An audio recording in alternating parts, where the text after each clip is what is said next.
apabila ada seseorang yang ingin masuk di majelis tersebut dan berniat untuk memperjalankan jiwanya, pribadinya untuk dekat dengan Allah, meniatkan dirinya untuk memperjalankan dirinya dalam dunia berketuhanan, biasanya memang akan mengalami atau menapaki satu fase perjalanan yang disebut dengan berbaiat.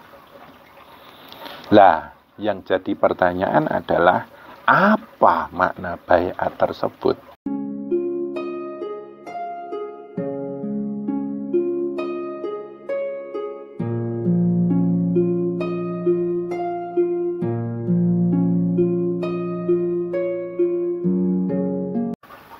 Assalamualaikum warahmatullahi wabarakatuh. Saudara-saudara yang dirahmati Allah, pada kesempatan kali ini saya akan mencoba membahas dan mengulas kembali makna dari sebuah istilah di dalam dunia thariqah, yaitu istilah baiat. Saya mengunggah kembali topik pembahasan tentang istilah ini karena didorong oleh banyaknya pertanyaan-pertanyaan yang masuk di admin kami yang meminta kepada saya agar lebih memperjelas makna dari baiat ketika kita masuk di sebuah majelis thariqah.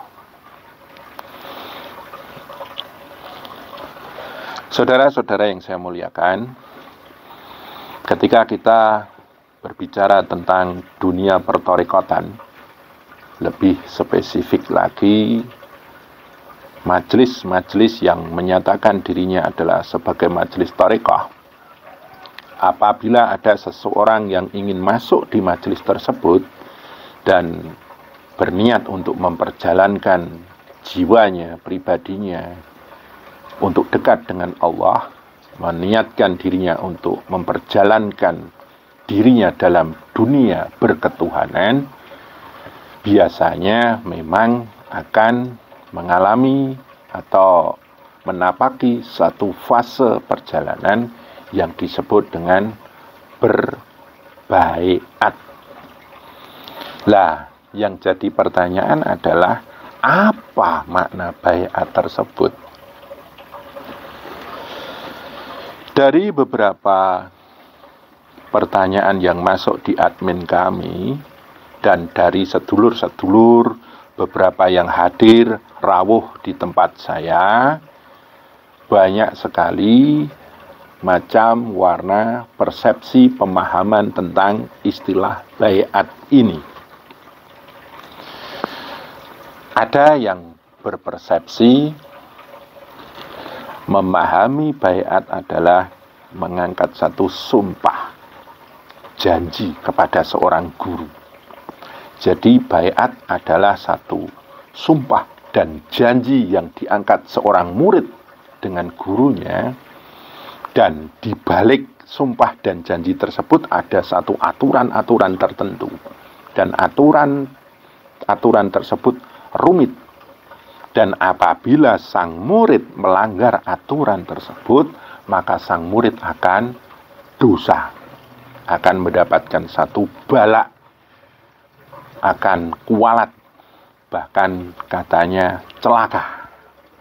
Dan apabila mereka ketika berbaiat dalam satu majelis thariqat diberi satu amalan tertentu, mereka tidak bisa melaksanakan, maka mereka akan dituntut untuk membayar kafarat.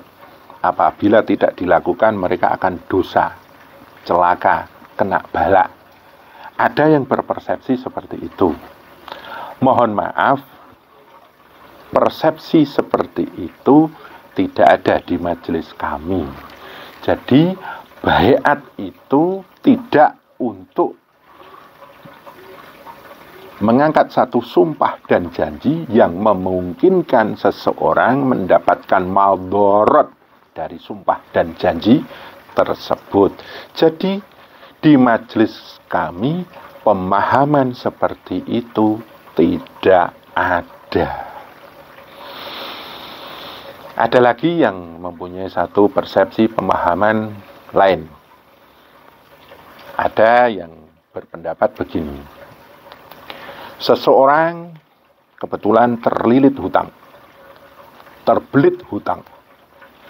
Karena sulitnya dia membayar dan melunasi hutang tersebut, dia datang kepada seorang guru mursyid, guru tarekat, masuk di dalam majelis tarekat tersebut dan berbaiat. Setelah berbaiat, mereka diberi satu tirakat, zikir, wirid, puasa tertentu atau melakukan hal-hal tertentu dengan harapan kalau itu dilakukan hutangnya akan lunas.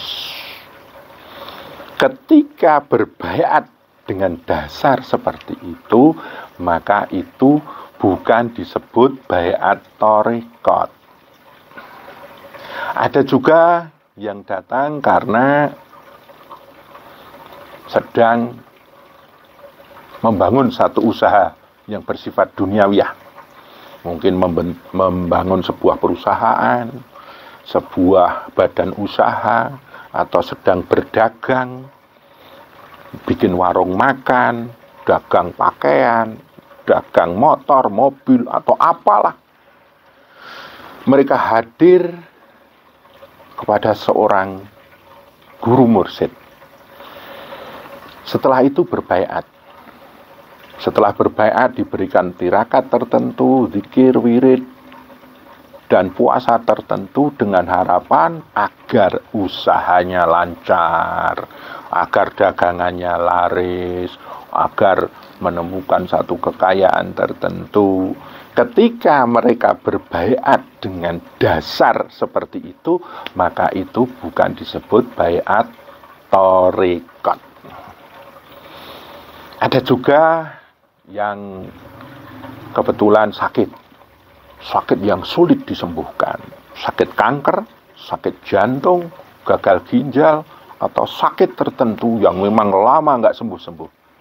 Kemudian hadir menghadap seorang guru mursyid, diberi satu tirakat, diberi satu zikir, wirid agar dia sembuh dari penyakitnya. Ketika dia berbaiat dengan dasar seperti itu, maka itu belum bisa disebut baiat tarekat. Banyak sekali persepsi pemahaman tentang baiat ini. Ada juga yang datang berbaiat dengan harapan agar cepat mendapatkan pasangan, agar cepat mendapatkan keturunan. Maka ketika dia berbaiat karena dasarnya seperti itu bukan disebut baiat tarekat. Mohon maaf. Lantas baiat tarekat itu yang kayak apa? Dari istilahnya saja udah nampak nih. Tarekat itu adalah majelis perjalanan yang bisa membimbing kita untuk mendekatkan diri kepada Allah. Jadi yang namanya baiat tarekat adalah dengan satu hidayah tertentu, dengan satu petunjuk tertentu, mereka sadar dan melahirkan satu azam bahwa hidup ini adalah satu proses yang menuju kematian. Dan kematian adalah pintu gerbang menghadap Allah. Maka mereka dengan sadar diri masuk di dalam dunia tarekat, berbaiat. Tujuannya adalah untuk mendekatkan dirinya kepada Allah. Saudara-saudara yang saya muliakan, ketika seseorang masuk dalam sebuah majelis tarekah, itu berarti dia sedang masuk dalam satu jalan khusus, jalan khawas, yang khusus hanya untuk mendekatkan dirinya, pribadinya, jiwanya kepada Allah. Kita tahu di dalam menata dunia ini manusia butuh kekayaan, butuh kemuliaan, butuh derajat pangkat tertentu, kenikmatan tertentu. Hidup ini kita selalu harus mencukupi hal-hal tertentu, memenuhi hal-hal tertentu agar dunia ini sesuai dengan apa yang kita harapkan. Akan tetapi, saudaraku, di dalam kita menata dunia itu, kadang-kadang kita lupa dengan Allah. Dan secara alami kita jauh dengan Tuhan, jauh dengan Allah. Maka yang namanya baiat adalah karena kita menata dunia, ada kemungkinan lepas kesadaran kita, kesadaran pikiran, kesadaran hati, cipta, rasa kita dengan Allah. Maka yang namanya baiat itu adalah menyambungkan kembali setelah kita lupa dengan Allah, setelah kita jauh dengan Allah, menyambungkan kesadaran kita, rasa kita, menyambungkan pribadi kita, jiwa kita kepada Allah. Dan setelah berbaiat, kita melakukan tirakat-tirakat, zikir-zikir tertentu, wirid tertentu, agar kita tetap tersambung dengan Allah. Jadi kita memutasilkan kembali, menyambungkan kembali jiwa kita kepada Allah setelah kita lepas.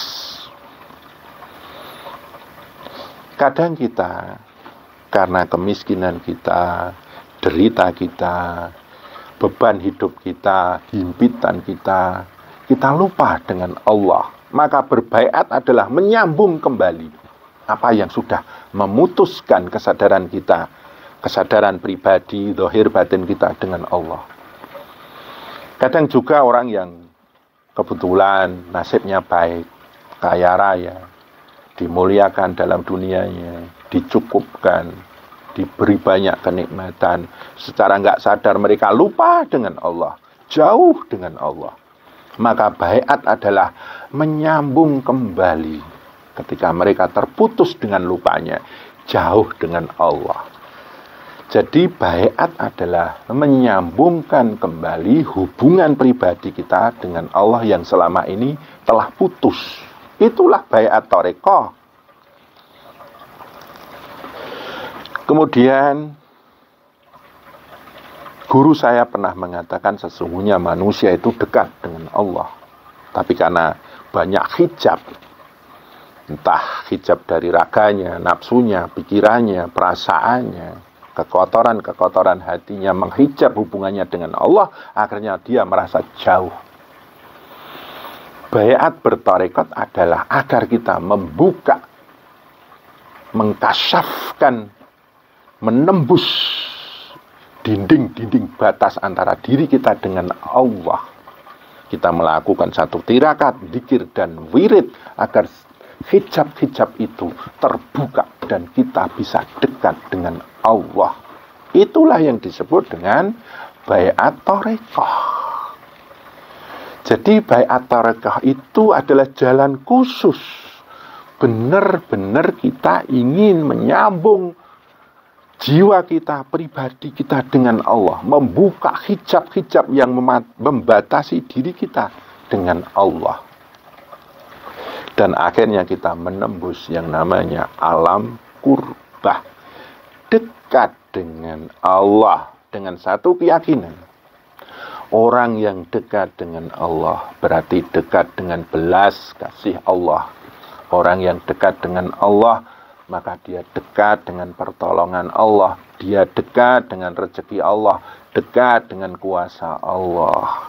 Dan orang yang dicintai Allah karena dekatnya, dekat karena ketundukannya, kesujudannya, tirakatnya, dan karena ridhonya Allah atas semua yang dia lakukan, mereka menjadi kekasih Allah luar biasa. Wong kita dicintai sama istri saja sudah nikmatnya luar biasa. Dicintai anak kita, atasan kita, saudara kita, tetangga kita itu nikmatnya luar biasa, apalagi dicintai oleh Allah, luar biasa. Saudara-saudara yang saya muliakan, jadi yang namanya baiat thariqah itu adalah menyambung kembali yang selama ini sudah putus, membuka hijab-hijab yang membatasi diri kita dengan Allah. Dan akhirnya ketika kita berbaiat, segala tirakat, zikir, wirid, puasa, kemudian melek malam, bangun malam, melakukan sholat malam, itu semuanya karena rasa cinta kita dengan Allah. Dan kalau cinta itu terbalas, Masya Allah, luar biasa hidup kita. Dan setelah itu, seorang yang dekat dengan Allah, salah satu cirinya adalah mereka mempunyai jiwa yang tenang. Dengan ketenangan jiwa itulah bisa untuk menjadi bekal dalam mengarungi hidup dan kehidupan ini. Mereka ketika masuk dalam majelis thariqah, mereka mencoba mengolah pribadinya, ngaji diri, mengkaji diri, memaksimalkan pendewasaan pribadi, kematangan pribadi.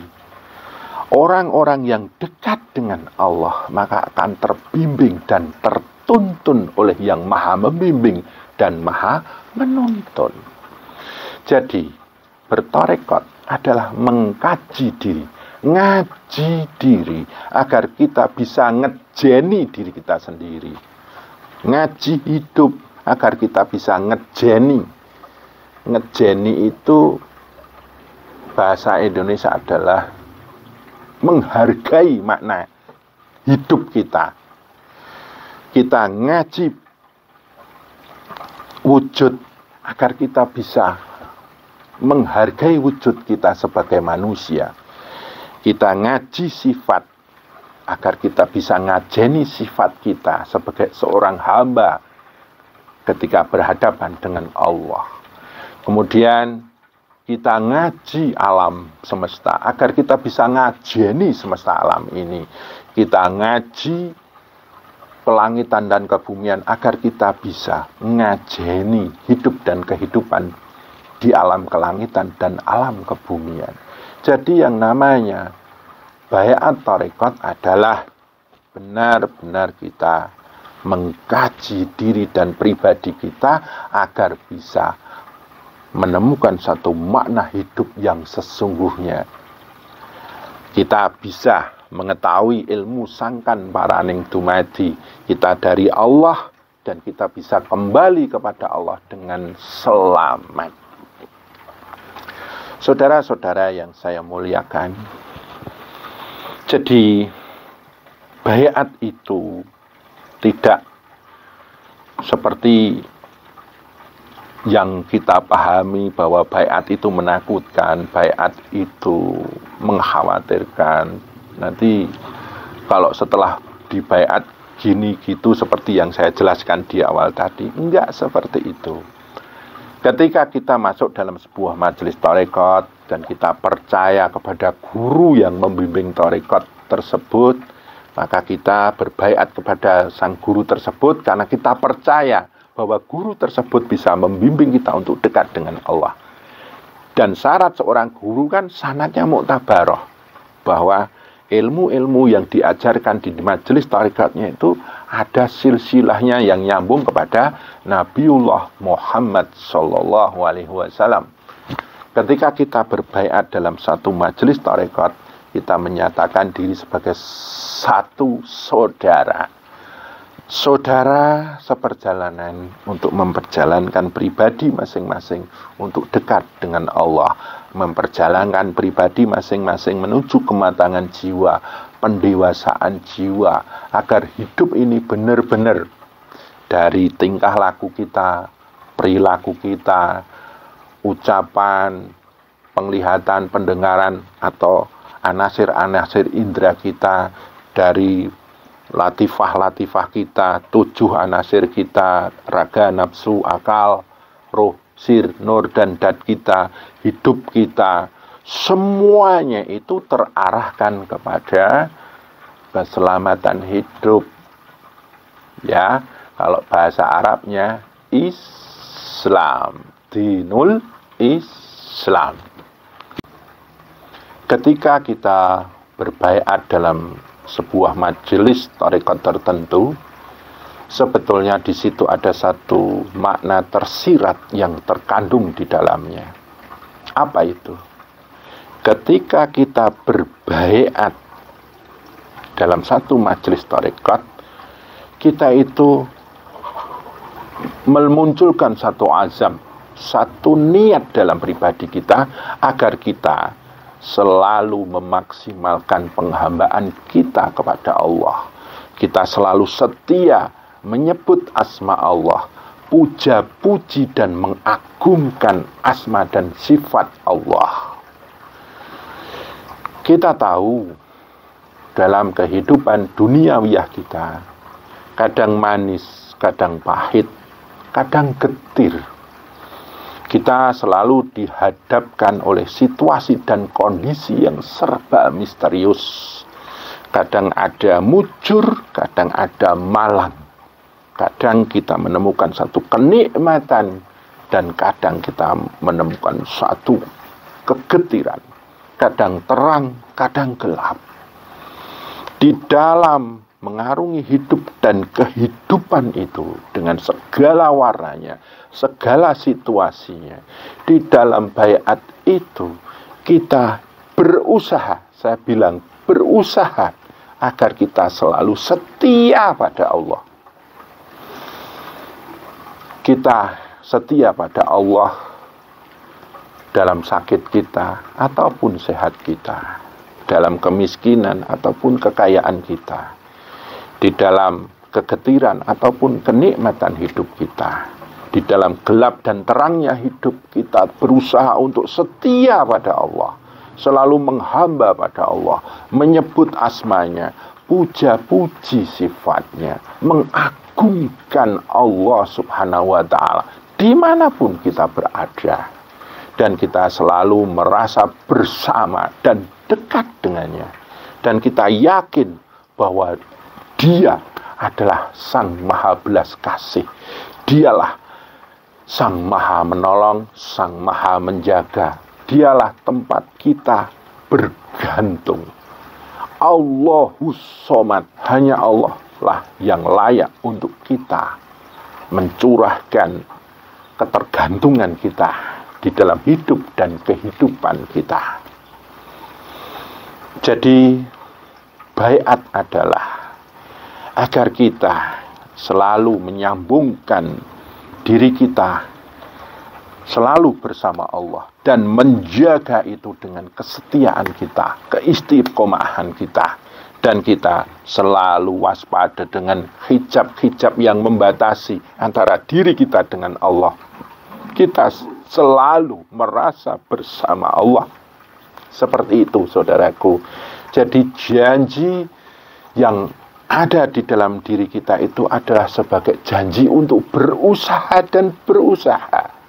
Sebab Allah sendiri pernah berfirman, "Walladzina jahadu fina lanahdiyannahum subulana." Barang siapa yang bersungguh-sungguh di jalan kami, maka kami akan menunjukkan jalan-jalan itu. Dan kita hanya berharap ridho Allah selalu hadir, meliputi segala hidup dan kehidupan kita. Dan akhirnya dengan kuasa Allah, dengan izin Allah, dengan ridho Allah, kita digolongkan menjadi orang-orang yang bertakwa. Dan Allah berjanji pula, "Wa may yattaqillaha yaj'al lahu makhraja wa yarzuqhu min haitsu la yahtasib." Barang siapa bertakwa kepada Allah, pasti akan diberi jalan dan akan diberi rezeki dari jalan yang dia tidak sangka-sangka. Itu menjadi kekuatan iman kita, menjadi keyakinan kita di dalam mengarungi hidup dan kehidupan kita di dunia ini dan sampai di negeri akhirat nanti dan menembus negeri kurbah nanti. Begitu saudaraku, jadi baiat itu bukan hal-hal yang menakutkan atau apa. Baiat itu adalah tanda kita bersaudara, tanda kita bersama-sama. Ayo kita belajar bersama-sama untuk menuju alam kurbah, dekat dengan Allah dan dikasihi oleh Allah, dan hidup kita menjadi selamat fid dini wa dunya wal akhirah. Seperti itu sedulurku, semoga ini bermanfaat. Kurang lebihnya mohon maaf. Assalamualaikum warahmatullahi wabarakatuh.